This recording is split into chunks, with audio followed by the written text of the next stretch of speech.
विपक्ष हॉल्ट पर गए और हॉल्ट की स्थिति में देखकर स्वयं ही चकित रह गया। 36 साल पहले हॉल्ट बना, 36 साल से हॉल्ट की स्थिति दयनीय बनी रही।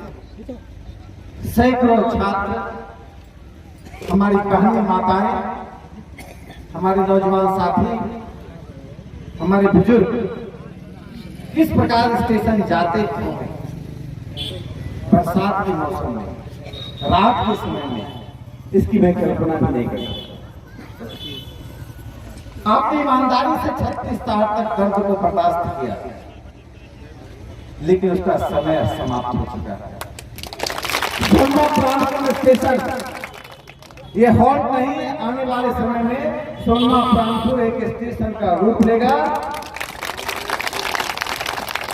सोनमा प्राणपुर सिर्फ हॉल्ट नहीं है, यह पृथ्वी की प्राणवायु है, और प्राणवायु मिल जाए तो शरीर समाप्त हो जाता है। यदि सलोना का विकास हुआ तो सोनमा प्राणपुर का भी विकास होगा। 4 बात ये स्वीकार कर ली गई है, जिसको घनश्याम राय जी ने, कमल जी ने विस्तार से बताया। लाइट की व्यवस्था हो जाएगी, दूसरा शौचालय की व्यवस्था होगी, पेयजल की व्यवस्था हो जाएगी, सेट लगेगा। इन 4 मांगों के अतिरिक्त 2 मांगों के लिए मैं फिर से बात करूंगा।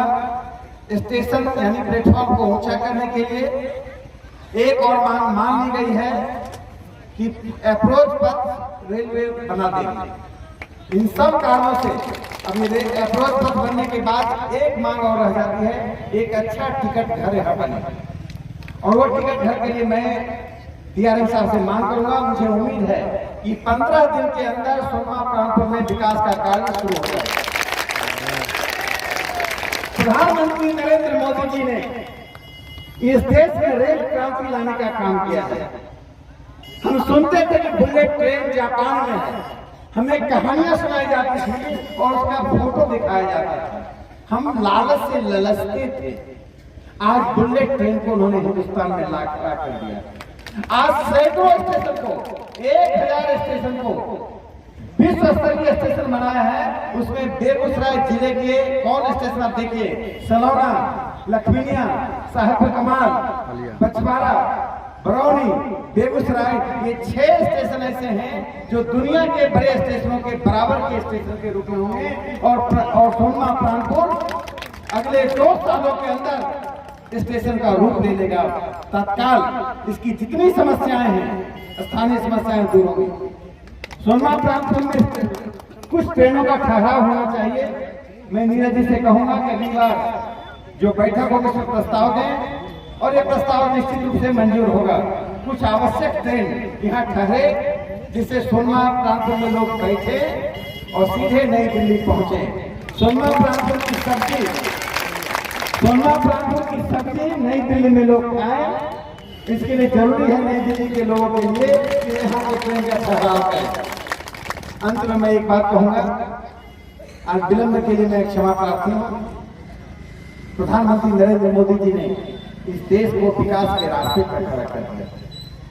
हमारी जाति विकास है, हमारा धर्म विकास है, हमारा निवास स्थान विकास है, हमारा लक्ष्य विकास है, हमारा कर्म विकास है। विकास के अतिरिक्त हम कुछ नहीं चाहते हैं। ऐसा विकास करना है कि अमेरिका के लोग, ऑस्ट्रेलिया के लोग, जापान के लोग भारत में आने के लिए कतार में खड़े हों। इसी संकल्प के साथ इस देश में नया राष्ट्र का इस्लामिक देशों में जो स्वागत हो रहा है वह आंख खोलने वाला है।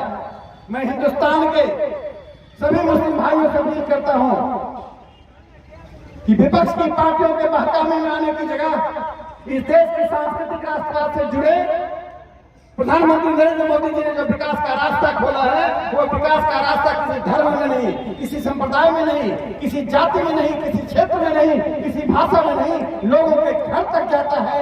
लोग में सभी जाति धर्म के लोग आते हैं। अब तक लोगों को बांटा गया है, अब तक लोगों को छोटा किया गया है। अब लोग छोटे नहीं होंगे, लोग बटेंगे नहीं, लोग एकजुटता के साथ हिंदुस्तान को विकास के रास्ते पर ले जाने के लिए प्रधानमंत्री नरेंद्र मोदी जी नारा लगाएं प्रधानमंत्री नरेंद्र मोदी जी के लिए।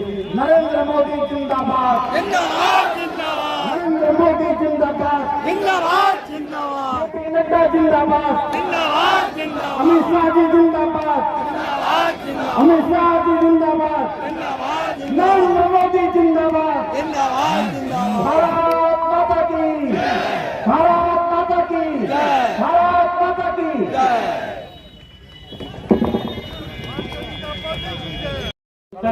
परसों तक बेगूसराय में थे, कल एक आपातकालीन बैठक दिल्ली में होती है, इनको बुलाया जाता है। अगर इनकी इच्छा होती कि मैं दिल्ली में ही रहूं और सुरमा का प्रोग्राम 2-3 दिन टाल दूं या अगले हफ्ते कर दूं, तो वहां से फोन करके इस कार्यक्रम को टाला जा सकता था। लेकिन हवाई जहाज पकड़ के वहां मीटिंग करके हवाई जहाज पकड़ के आप लोगों के बीच सीधे आया पटना से। इस दौरान 3 घंटे फ्लाइट लेट हुई, जिस कारण हम लोगों के बीच हम लोगों से आपसे मिलने में माननीय सांसद को 3 घंटे लेट होने के कारण निश्चित तौर पर यहाँ से स्थानीय कार्यकर्ताओं को बोलने का समय कम मिला। कुछ लोगों को शिकायतें भी हैं। सभी कार्यकर्ताओं से आग्रह है कि आप लिख के अपना जो आवेदन है वह दे दीजिए। बलराम जी के मार्फत माननीय सांसद महोदय के पास पहुँच जाएगा, आपकी समस्याओं का निदान हो जाएगा।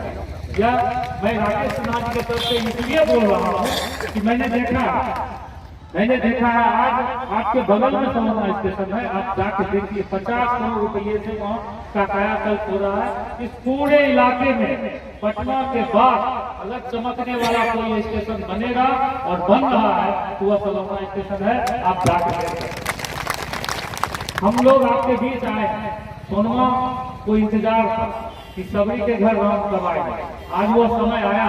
आज डायरेक्ट डीआरएम महोदय से बात किए हैं और मैं तो एक माध्यम हूँ, सर का एक सेनानी के रूप में, सर की एक सेना के रूप में मैं वहाँ पर बात रखूंगा। लेकिन सर ने जब डायरेक्ट बोल दिया है तो निश्चित तौर पर 7-10 दिन के अंदर आपको यह दिखने लगेगा। मित्रों और भाइयों, खास करके हम लोग यहाँ जितने लोग हैं युवा हैं, 1 मिनट में हमको अपनी बात समाप्त करने की मैं एक बात कहने आया। एक दीपावली हम लोग अक्टूबर में मनाए हैं, 2 दीपावली और मनाएंगे। अगली दीपावली जो हम लोग मनाएंगे उसकी अपील मैं माननीय सांसद महोदय और संपूर्ण भाजपा और परिवार की ओर से आपके बीच करने आया। 22 जनवरी को राम मंदिर का उद्घाटन होगा। हमारे प्रधानमंत्री राम मंदिर का उद्घाटन करेंगे। उस दिन सोनमा के हर घर में दिया जलना चाहिए। उस दिन दीपावली जैसा माहौल होना चाहिए और सोनमा प्रांत स्टेशन के बगल में जो शिव मंदिर है, इस मंदिर को सजाया जाना चाहिए। यहाँ के युवाओं को जिम्मेवारी है, करिएगा कि नहीं करिएगा? जय श्री राम, भारत माता की। दूसरी दीपावली भी मनानी है इसी साल। दूसरी दीपावली मई में मनाना है। कब मनाना है? जब हम लोग नरेंद्र मोदी को तीसरी बार प्रधानमंत्री बना देंगे और प्रधानमंत्री पद का शपथ लेंगे नरेंद्र मोदी, उस दिन एक बार फिर दीपावली मनाएंगे, क्योंकि यह देश लगातार आगे बढ़ रहा है और दुनिया में अपना नाम कमा रहा है। बस मैं इतनी बात कहकर अपनी बात समाप्त करता हूँ। जय हिंद, जय भारत, वंदे मातरम। वंदे नरेंद्र मोदी जिंदाबाद, जिंदाबाद जिंदाबाद, नरेंद्र मोदी जिंदाबाद। आज सोनपा प्राणपुर हॉल्ट से जुड़े हुए जन समस्या निवारण एवं माननीय राज्यसभा सांसद श्री राकेश सिन्हा जी के आपके द्वारा किए जा रहे अभिनंदन समारोह के अध्यक्ष हमारे भारतीय जनता पार्टी के मंडल अध्यक्ष संदीप ठाकुर जी मंच का संचालन कर रहे हैं। हमारे अभिभावक कुल आदरणीय राम कुमार विद्यार्थी जी और हमारे चहेते बेगूसराय के लाल सरस्वती पुत्र और लगातार मंच पर उपस्थित जिला परिषद के सदस्य बड़े भाई घनश्याम जी, हमारे ओबीसी मोर्चा के जिला के अध्यक्ष कुंदन कानू जी, हमारे छात्र जीवन से ही छोटे भाई के रूप में सदा सहयोग करने वाले रेलवे बोर्ड के मेंबर और पखरी से बहुत कम मतों से जिन्होंने चुनाव हारा पखरी नगर निगम का, ऐसे हमारे नीरज नवीन जी, मंच पर उपस्थित स्थानीय हमारे दिलीप जी, रामकरण पासवान जी, कमल जी, जितेंद्र जी, राम पुकार सुनील जी, हमारे सभी। तो इसलिए आज भी नीरज जी ने आपको कहा कि किस तरह से सलौना स्टेशन का विकास हो रहा है, 50 करोड़ रुपया सलौना को मिला है। उसी तरह से बलिया का जो लखनऊ स्टेशन है उसे 30 करोड़ रुपया मिला। माननीय राज्यसभा सांसद के रूप में इन्होंने बेगूसराय को जो दिया है, हम सभी बेगूसराय वासी कृतज्ञ है और इनके प्रति फिर से नरेंद्र मोदी जी की आने वाले 2024 की जो सरकार बनेगी और हमारे बीच राज्यसभा सांसद राकेश सिन्हा जी जब लोकसभा के समय आएंगे तो उनके साथ कदम से कदम मिलाकर जोरदार बहुमत से यहाँ अपने